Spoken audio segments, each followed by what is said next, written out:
tandis que l'usage des substances naturelles est considéré comme meilleur. Néanmoins, beaucoup de médications sont dérivées des plantes et les compositions sont plus homogènes et concentrées. Certaines personnes iront chez le dentiste, mais n'iront pas consulter un médecin. Même si le dentiste est souvent amené à accomplir des actes similaires à ceux qui sont pratiqués par le médecin. Nous devons réclamer la promesse de la guérison divine. Marc 1, verset 40 à 42. Marc 1, verset 40 à 42. Nous lisons ainsi. Un lépreux vint à lui. Lui, ici, c'est Jésus. C'était Jésus. Et se jetant à genoux, il lui dit, de ton suppliant, si tu le veux, tu peux me rendre pur. Verset 41. Jésus, ému de compassion, étendit la main, le toucha et dit, je le veux, sois pur. Verset 42. Aussitôt, la lèpre le quitta et il fut purifié. Mais lorsqu'on n'est pas guéri, dit-on, il s'agit de notre manque de foi. Dieu s'est servi de l'apôtre Paul pour guérir les malades. Cependant, lorsque l'apôtre Paul lui-même demanda par 3 fois à Dieu de les guérir, 2 Corinthiens 12, versets 8 et 9, Dieu lui révéla que cette guérison n'était pas dans ses intentions. 2 Corinthiens 12, verset 8, 9. 2 Corinthiens 12, verset 8, 9. Nous allons lire ensemble. 3 fois, c'était la parole, n'est-ce pas, de l'apôtre Paul. 3 fois, j'ai prié le Seigneur de l'éloigner de moi. Regardez ensemble, verset 7. Verset 7. Et pour que je ne sois pas enflé orgueil, à cause de l'excellence de ces relations, il m'a été mis une écharpe dans la chair, un an de Satan pour me souffleter et m'empêcher de m'enorgueillir. 3 fois, j'ai prié le Seigneur de l'éloigner de moi. Et il m'a dit, ma grâce te suffit, car ma puissance s'accomplit dans la faiblesse. Waouh! Je me glorifierai donc bien plus volontiers de mes faiblesses, afin que la puissance du Christ repose sur moi. Regardons ensemble. Dieu, que cette guérison n'était pas dans ses intentions. L'infimité de Paul était consécutive à la volonté divine et non pas due à un quelconque manque de foi de sa part. Ceux qui sont morts en ayant mis leur confiance en Dieu et en refusant de consulter des médecins sont considérés comme plus justes que ceux qui profitèrent de ce que leur offre la médecine pour prolonger la vie. D'autre part, ces derniers temps, beaucoup cessent de se tourner vers Dieu et se précipitent chez les médecins pour un traitement. En rétrospective, nous voyons que beaucoup d'idées sur la guérison, la médecine et la santé circulent sans être vraiment appuyées par les Écritures. Et sans une approche équilibrée, il nous importe de mieux comprendre ce sujet et les principes bibliques qui s'y attachent. La foi est un facteur majeur et évident. Matthieu 9, verset 29. Matthieu 9, verset 29. Alors, il leur toucha les yeux en disant, qu'il vous soit fait selon votre foi. Qu'il vous soit fait selon votre foi. La foi est un facteur majeur et évident. Là où nous plaçons notre foi constitue également un facteur important. 2 Chroniques 16, verset 12. 2 Chroniques 16, verset 12. 2 Chroniques 16, verset 12.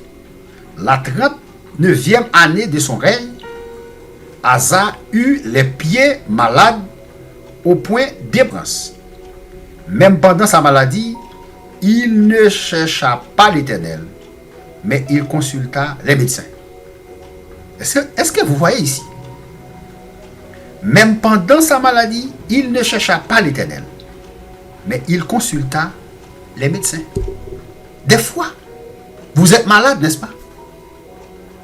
Vous avez, n'est-ce pas, une maladie qui vous ronge. Mais des fois, la maladie que vous avez, n'est-ce pas, ce n'est pas une maladie que le médecin, n'est-ce pas, peut vous donner des médicaments pour être guéri. Des fois, c'est une maladie, n'est-ce pas, que vous avez. Et pour guérir, il faut placer votre foi en Dieu. Il faut placer votre foi, n'est-ce pas, en Dieu pour trouver la guérison. Certaines fois, vous êtes malade. Vous allez consulter des médecins. Vous allez consulter des médecins et dépenser, n'est-ce pas, tout votre argent. Et vous ne trouvez pas la guérison. Comme la femme du père des sangs. Pendant 12 ans, elle a dépensé tout son argent. Mais elle ne trouva pas la guérison. Elle a dit en son cœur, un jour, si je peux toucher, n'est-ce pas, sa robe, je guérirai. Ça, c'est la foi. Donc, la foi est un facteur majeur et évident. Là où nous plaçons notre foi constitue également un facteur important. De Chroniques 16, verset 12. Il y a un médecin qui connaît bien le corps humain et ce qui nous rend malades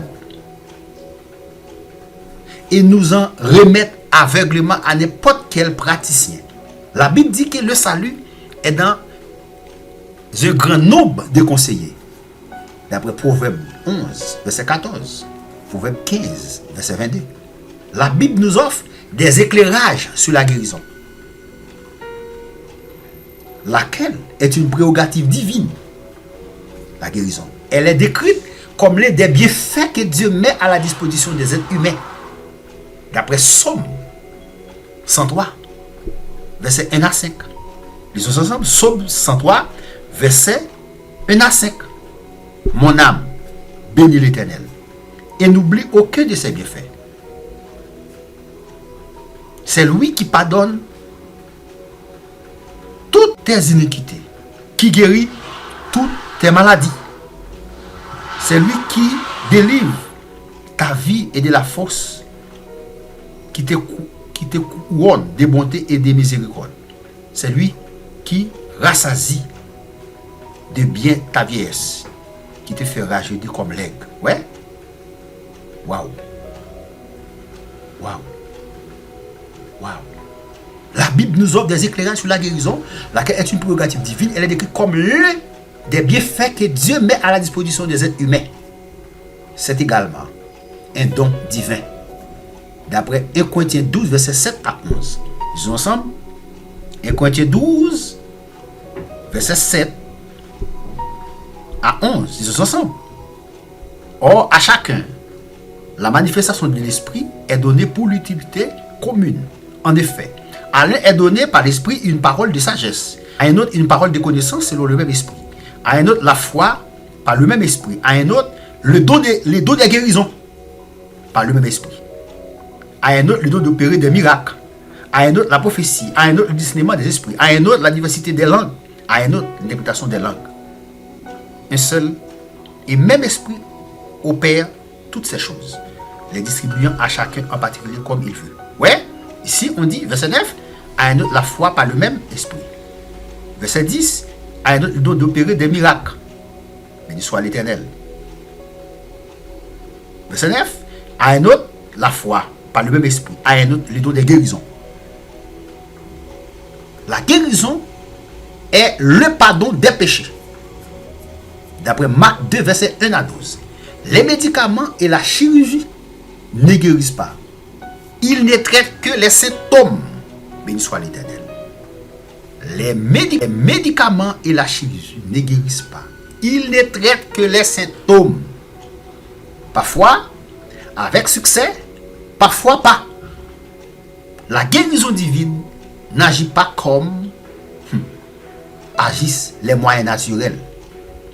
Dieu guérit en son temps. La question c'était, Dieu guérit-il de nos jours?